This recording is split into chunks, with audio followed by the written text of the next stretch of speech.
guys, we're back with another book today. And we don't know if we have recorded this or not. This book was actually mine when I was little. And I must say, it's in pretty good shape, isn't it, Bunny? Yeah. The Adventures of the SS Happiness Crew. Fourth adventure, visit to Magic Mountain. Hold on, let's clean the camera off a little bit. Okay. Look, the volcano's rainbow. Yeah. Anyway, we're having a kind of rough night over here because we are not your normal people. We're kind of lamenting the fact that the end of the school year is coming, and we're sad about changes and leaving behind people and missing people. So, And not going in the same class as other people you will miss. yeah. So hopefully this cheers us up. Visit to Magic Mountain. I'm pretty sure we did this one. Huh? Freebeat it? What does that mean? Aloha, Tasha. Welcome to Hawaii. Captain Joshua smiles happily as he steers the SS Happiness into port. It's our tour group. Oh, I can't even read. Is our tour group ready to go ashore? Yes, laughs Tasha. They can't wait to put their feet on solid ground again. But Jack says he'd rather go surfing than on a tour of the volcano. She frowns. I wish he'd change his mind. I bet we'll have much more fun and maybe much more excitement too. Did you tell Jack the ancient legend about Pele, the mysterious fire goddess who they say lives inside the volcano? That should change his mind. You know how he likes mystery and excitement. May I look through your glasses, Captain Josh? Tasha stared at a dark mountain in the distance. Do you think it's a dangerous place to visit? She asks. No, Josh answers, smiling. Not if Pele is sleeping. But we must be careful, he warns. Everyone must stay on the path and mind the rules. Of course, Tasha nods. Know something, Captain Josh? I've never been to a real volcano before. I bet it's like walking on a magic mountain. She shivers with excitement. Everyone's ready, called Tasha. Get everything, lunches, camera, film, and sunglasses? What about an umbrella? Cries Allie. That's silly, laughs Jack. The weather's perfect. Who needs an umbrella? Let's go. You were right, whispers Tasha to Captain Josh. Jack changed his mind. He's decided to take a trip to Magic Mountain. It will be a big adventure. Down the gangplank they go. Excuse me. This mama is hoarse from reading a lot of books to a kindergarten class today. On the pier, they are welcomed by islanders who shout, Aloha, aloha, and drape dozens of flower leis around their neck.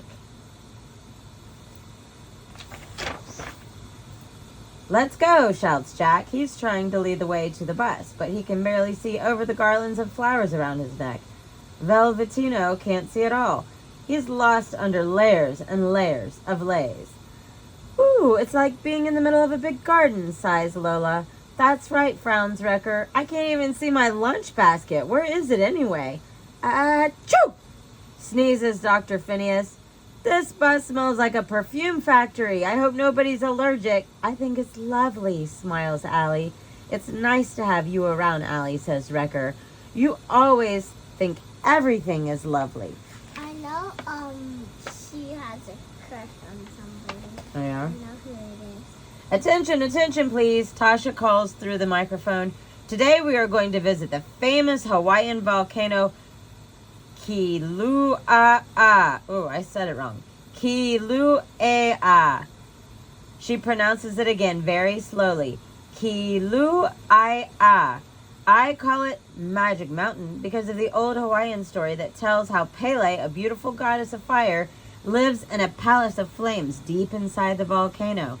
According to the story, when Pele doesn't get her way, she gets very angry and she stomps her feet and makes the whole island shake. And sometimes she gets so furious she throws clouds of billowing red smoke, searing flames, and evil-smelling steam high into the air. Pele is not a patient lady. She often shows her fiery temper. That sounds a little bit Familiar? familiar. Sometimes people throw flowers and berries and fish into the volcano to please Pele and make her sleep quietly. But this doesn't always work. There are times when Pele becomes so angry that she sends a fiery river of melted rock down the magic mountain and into the sea. After a refreshing swim, she returns to her fire palace, cooled and calm, ready to sleep.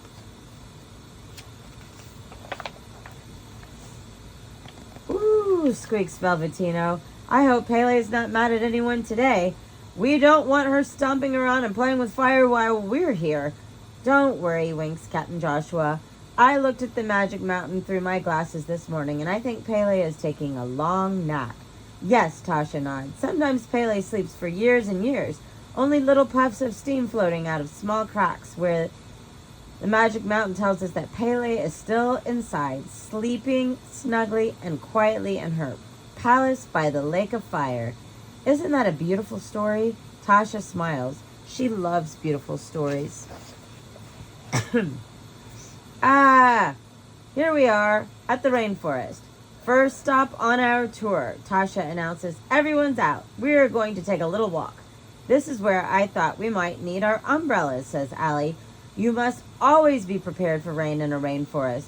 Look at the giant plants. Lots and lots of rain is what makes them grow so big. No need to worry, says Tasha. This will be a short walk. We'll be back on the bus before it rains.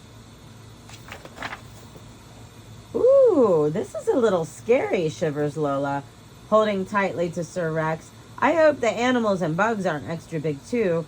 Watch out for poison ivy, shouts Dr. Phineas. Poison ivy doesn't grow in Hawaii, says Allie, and there aren't any dangerous snakes or insects either. Well then, watch your step on the wet path. It's slippery. Dr. Phineas likes to give advice. Well, now we know that she does like the lion. Okay. Oh, exclaims Wrecker. We should have listened to Allie. Here comes the rain. Too late now to think about what we should have done. We'll have to make the best of things. He picks a giant blossom and plops it on his head, making a beautiful umbrella. Captain Joshua picks a giant leaf, and soon everyone has found an umbrella. Yeah. I'm glad you didn't listen to me, laughs Allie. This is much more fun. Just look at us. I must take a picture. Look at him. He doesn't have to hold it. Yeah, because of his antlers. They continue their walk through the wet forest and arrive back at the bus just as the rain stops. Ooh, Look, cries Lola. That's the longest rainbow I've ever seen. Look there. See what's at the end of the rainbow. Now, isn't that splendid, exclaims Sir Rex. It's the SS Happiness. Time to go, calls Tasha. We can't keep Pele waiting any longer. She might get cross and make a nasty fuss. Tasha winks and grins at Jack. I'd like a little fuss, Jack laughs. Let's have some excitement. Let's have some action. He looks up at the volcano and calls, Here we come, Pele. I'm ready for an adventure. Watch out, Jack, warns Wrecker. Volcanoes can be very dangerous. That one makes more trouble than most.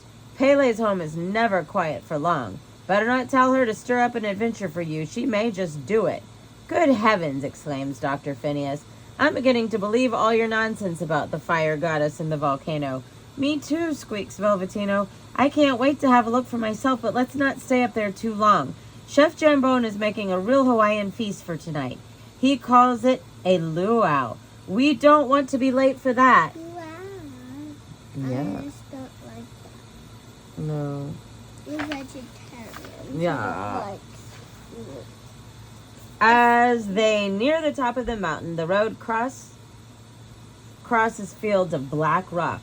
Those rocks are lava, explains Tasha. When the volcano explodes or erupts, as they call it, it showers of red-hot melted rock shoot into the sky like fireworks. When the melted rock falls back to the earth, it flows slowly down the mountain like a river of red fire. As it cools, it loses its fiery color and looks like a stream of thick black fudge oozing down towards the sea. Woo-wee, whistles Wrecker. This place makes me feel as though we're on the moon. No trees or anything, just black rocks everywhere. That's because trees and shrubs and everything gets burned up by the hot lava as it pours over the mountain, explains Captain Joshua. At least they reached the top. Sorry, at last they reached the top. Here we are, announces Tasha. Is everyone ready to explore the Magic Mountain? Team up and wander around, but don't stray off alone and don't go too far away. Be sure to stay on the paths and mind the rules. Have fun, everyone. Let's not forget the lunch baskets, squeaks Velvetino. Chef Jumbo unpacks Hawaiian coconut cake for our dessert. Jack eats quickly. I'm going to take a look around, he tells his friends. I can't wait for you slowpokes. I'll be back in a few minutes, and then we can explore together. I can't turn the page. Here we go. But Jack doesn't come back in a few minutes. Jack is so busy looking for excitement and adventure, complains Dr. Phineas, that he's forgotten all about us. Come, says Captain Joshua. Let's have a look into the volcano. We'll meet up with Jack before long. Whoa. I don't know about that. I'm scared. That looks dangerous to just stand like that.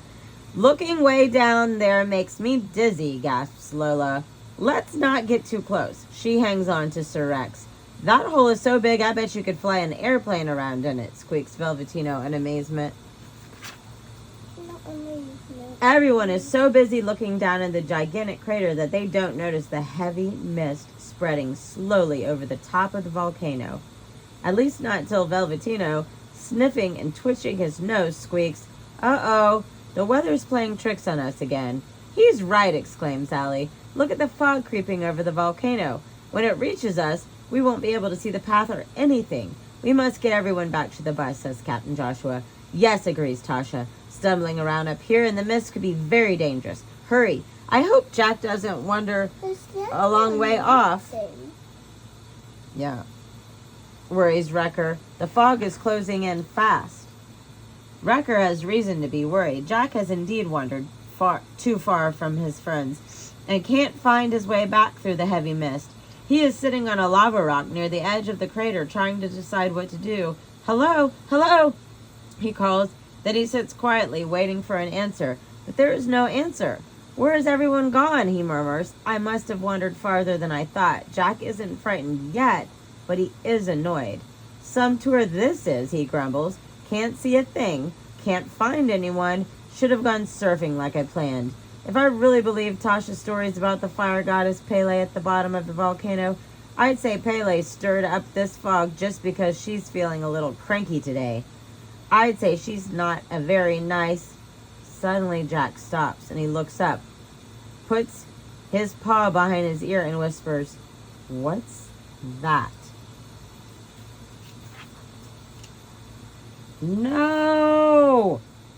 A long, low rumble rises through the mist from the bottom of the crater. The earth begins to tremble. No, no, no!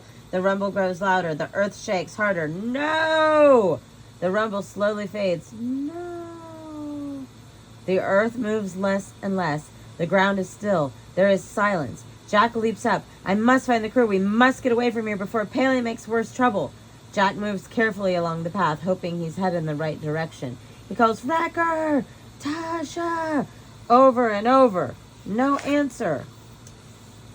At the same time, Captain Joshua is standing in front of the bus calling, Jack! And Wrecker is standing behind the bus calling, Jack! Over and again. Over. No answer. All the others are back on the bus. Everything's going to be all right, Tasha says calmly. Then she smiles and says, something must have disturbed Pele. So she decided to shake us up a little. I think she's settling down now. Even though Tasha is smiling, she is worried that there might be another earthquake or that the volcano might erupt. We should leave right now, Tasha says to Captain Josh. But we can't go without Jack. Why didn't he stay with the rest of us? I told everyone not to wander away and not to stray off alone. Now we're all in danger because he didn't listen. I'm worried about him, but I'm angry too. I feel like that a lot. Listen, Wrecker calls. I hear Jack. Jack, Jack! They shout, over here, we're over here. Jack comes running out of the mist, which is clearing now just as fast as it came. Pele is angry, he shouts. Let's get out of here before she makes a bigger fuss. It's your fault. Yeah, he tempted her. Yeah. Once they are on the way back to the Magic Mountain, everyone feels better. The earth is not shaken again, the sun is shining warmly, and everyone is chattering happily except Jack. Why so quiet? Tasha asks. I'll tell you, answered Jack, if you promise not to laugh. When the earth started to shake as I was sitting alone in the mist, I imagined I heard someone calling to me. For a minute I thought, it was Pele. I imagined she was angry with me because I blamed her for creating the fog. Tasha, do you think it was Pele? I don't know. Perhaps, smiles Tasha. Anyway, it turned out to be a real magic mountain for you, Jack. What an exciting day, Sir Rex smiles happily. It's good to be back aboard the SS Happiness. And what a splendid night, he sighs. Yes, agrees Captain Joshua. Everything is perfect. Chef Jambone has made us a magnificent feast. We have beautiful music and dancing, the stars are shining brightly, and best of all, Pele is sleeping quietly deep inside her magic mountain. Hey, yo. Hey, yo. The end. Well, we hope you enjoyed this. Such a good book, wasn't it? It's by June Dutton and illustrated by Eric Hill. Have a good night.